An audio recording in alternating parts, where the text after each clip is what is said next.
Students, இப்போ நம்ம ப்ரோக்ராமை ஸ்கிரிப்ட் மோடில் பைத்தான் ப்ரோக்ராமை எழுதி பார்க்க போகிறோம். ஏற்கனவே இன்ட்ராக்டிவ் மோடில் ப்ரீவியஸ் செஷனில் பார்த்தோம், அதாவது லைன் பை லைனாக எப்படி எக்ஸிக்யூட் பண்ணுறதுன்னு பார்த்தோம். இப்போ நம்ம ஸ்கிரிப்ட் மோடில் ஃபைலில் நியூ ஃபைல் கொடுத்து நம்ம புதுசாக ஒரு எடிட்டரை செப்பரேட் எடிட்டர் ஸ்கிரிப்டுக்காக அதாவது ஃபுல் ப்ரோக்ராமாக டைப் பண்ணி எப்படி கம்பைல் பண்ணி எக்ஸிக்யூட் பண்ணுறதுன்னு பார்க்க போகிறோம். ஃபைலில் நியூ ஃபைல் அப்படிங்கிற கமாண்டை யூஸ் பண்ணி உள்ளே என்ட்ரு ஆகிருக்கும். இப்போ 2 நம்பர்ஸ் ஆட் பண்ணுற மாதிரியான ஒரு சிம்பிள் ப்ரோக்ராம். இந்த ப்ரோக்ராம் செய்யணும் அப்படின்னு சொன்னால் நமக்கு 2 வேரியபிள்ஸ், ஏன்னு ஒரு வேரியபிள், பின்னு ஒரு வேரியபிள் நம்ம ஃபிக்ஸ் பண்ணிக்கலாம். 2 வேரியபிள்லேயும் ஒரு வேல்யூஸை நம்ம அசைன் பண்ணுறோம். ஏல 20ன்னும் பியில் 30ன்னும் அசைன் பண்ணுறோம். அடுத்து c = a + b அப்படின்னு சொல்லி ஏபி வேல்யூஸை ஆட் பண்ணி சியில் ஸ்டோர் பண்ணிடுறோம். அடுத்ததாக நம்ம அவுட்புட்டு, எப்போதுமே இந்த பிரிண்ட்டுங்கிறது அவுட்புட்டுக்காக யூஸ் பண்ணுறது. ஸோ ப்ரோக்ராம்னாலே பேசிக்காக 3 ஸ்டெப்ஸ் இருக்கும்: இன்புட், ப்ராசஸ், அவுட்புட் அப்படின்னு சொல்லி. இப்போ இதில் எது இன்புட்னு பார்த்தீங்கன்னா ஏவும் பியும் input.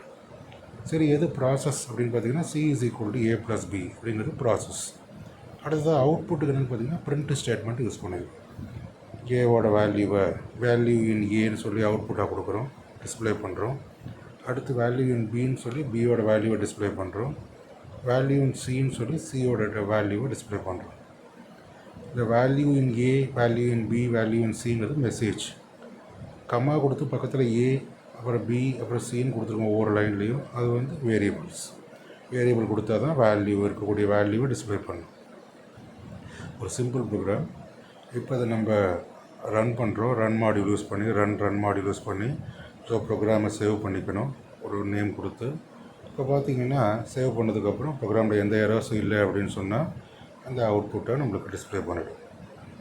So value in A is 20, value is be in 30 அப்படின்னு சொல்லி, வேல்யூ இன் சி இஸ் 15 சொல்லி டிஸ்பிளே பண்ணிடும். ஸோ ஒரு ஈஸியான ப்ரோக்ராம். ஸ்கிரிப்ட் மோடில் எல்லா கமாண்ட்ஸையும் தனித்தனியாக கொடுக்கணும். எல்லா கமாண்ட்ஸையும், தேவையான கமாண்ட்ஸ் எல்லாத்தையும் ஒன்றா கொடுத்து ப்ரோக்ராமாக சேவ் பண்ணிவிட்டு அதை எப்படி நம்ம கம்பைல் பண்ணி எக்ஸிக்யூட் பண்ணுறதுங்கிறத பார்க்கணும். இப்போ இந்த மாதிரி இல்லாமல் ஒரு அடிஷ்னலாக இன்னொரு ப்ரோக்ராம் பார்க்கணும். அதாவது ப்ராடக்ட் பண்ணுற மாதிரி, அதை மல்டிப்ளை பண்ணுற மாதிரி பார்க்குறோம். ஒரு அடிஷ்னலாக சாம்பிள் ப்ரோக்ராம். ஆடுக்கு பதிலாக ப்ராடக்ட்னு மாற்றிடுறோம். கமெண்ட்டில் மேலே ஹேஷ் கொடுத்துருக்கோம் இல்லையா, அதை கமெண்ட்டு வந்து எக்ஸிக்யூட் ஆகாது. இப்போ கண்டென்ட்டில் எதெல்லாம் மாற்றுறோன்னா c = a * b ப்ளஸ்ஸுக்கு பதிலாக ஸ்டார் போட்டோம், இப்போ மல்டிப்ளை ஆகிடும். அப்போ அவுட்புட் மெசேஜை நம்ம மாடிஃபை பண்ணிக்கலாம். இந்த மாதிரி ரிசல்ட் ஆஃப் ப்ராடக்ட் அப்படின்னு சொல்லி நான் சியோட வேல்யூக்கான மெசேஜை மட்டும் மாடிஃபை பண்ணுறேன். ஒரு சிம்பிள் மாடிஃபிகேஷன் மாதிரி மாடிஃபை பண்ணி தான் நம்ம லேர்ன் பண்ணணும் ப்ரோக்ராம்ஸ். ஒரு அடிஷன் செஞ்ச மாதிரி அடுத்து ப்ராடக்ட் செஞ்சு பார்க்குறோம். ஸோ சிம்பிள் மாடிஃபிகேஷன் இந்த மாதிரி மாடிஃபை பண்ணி செஞ்சு பார்க்குறோம். ரன் மாடியூல் யூஸ் பண்ணி ரன் பண்ணுறோம். இப்போ பார்த்திங்கன்னா எந்த எரர்ஸும் இல்லை அப்படின்னு சொன்னால் நமக்கு அவுட்புட் பார்க்குறோம். Value of A, value of B, value of product is in C is 600 அப்படின்னு சொல்லி பார்க்குறோம்.